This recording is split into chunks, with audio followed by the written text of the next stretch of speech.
கான்ட்ராக்டுக்கான நல்ல பண்பு என்ன தெரியுமா? ஒரு கான்ட்ராக்ட் கேட்கறதுக்கு முன்னாடி என்ன கேட்கணும் தெரியுமா? உங்க ப்ராடக்ட் பத்தியான ஃபீட்பேக்ஸ் கேட்கணும். ஒரு ஆர்டர் போனோடனே அடுத்த ஆர்டர் கேட்கறவன் மனுஷன். அந்த ஆர்டர் நல்லபடியா வித்து முடிச்சுட்டியான்னு கேட்கறவன் தான் தெய்வ மனுஷன். அப்ப நீங்க என்ன பண்ணா, அடுத்த ஆர்டர் விட நான் சம்பாதிக்கணும், எனக்கு அடுத்த அடுத்த லாபம் கொடுக்குற மாதிரி ஆர்டர் தரணும்னு கேட்கறத விட வந்த ஆர்டர் லாபகரமா விற்கப்பட்டதான்னு கேட்கணும். ஒரு ஸ்டாக் எப்படி இருக்கு, கிளியர் ஆயிடுச்சா?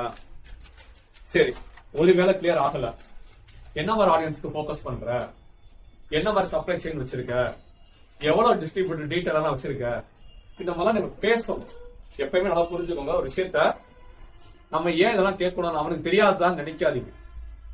சில நேரங்கள்ல ஸ்டாக் விற்கப்படல, கொஞ்சம் பிரச்சனை இருக்குன்னு சொன்னா நீங்க என்ன பண்ணி ஆகணும், அந்த பிரச்சனைய அவன் பிரச்சனை நல்லது இந்த பிரச்சனையா பா உங்களோட இஷ்யூவா பார்த்து அந்த இஷ்யூ நீங்க எப்படி சால்வ் பண்ண முனைப்பு காட்டுவீங்கிற ஐடியா இருந்தா என்கிட்ட சில சஜஷன்ஸ் இருக்கு, என்கிட்ட சில கிளாரிபிகேஷன்ஸ் இருக்கு, பேசலாமா அதை பத்தி நீங்க சொல்லுங்க.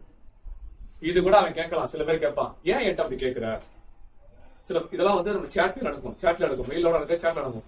ஏன் அப்படிலாம் சொல்றேன்னு கேட்டா, எனக்கு ப்ரீவியஸ் எக்ஸ்பீரியன்ஸ் இருக்கு. ஒரு பையர் தான் இருந்தாங்க, வால்யூம் ரொம்ப கம்மியா பண்ணாங்க, இப்ப வால்யூம் கூட பண்றாங்க. அவங்க பண்ண மிஸ்டேக்கை சுட்டி காட்டணும், அவங்க ஒரு விஷயம் பண்ணாம இருங்க, நான் உனக்கு சொல்லி தரேன், உன் பிசினஸ் டெவலப் பண்ண பண்ணிக்கன்னு சொல்லுங்க. நம்ம லாபத்துக்காக பேசல, எதுக்காக பேசுறோம்? அவன் லாபம் அடையணுங்கிறதுக்காக பேசுறோம்.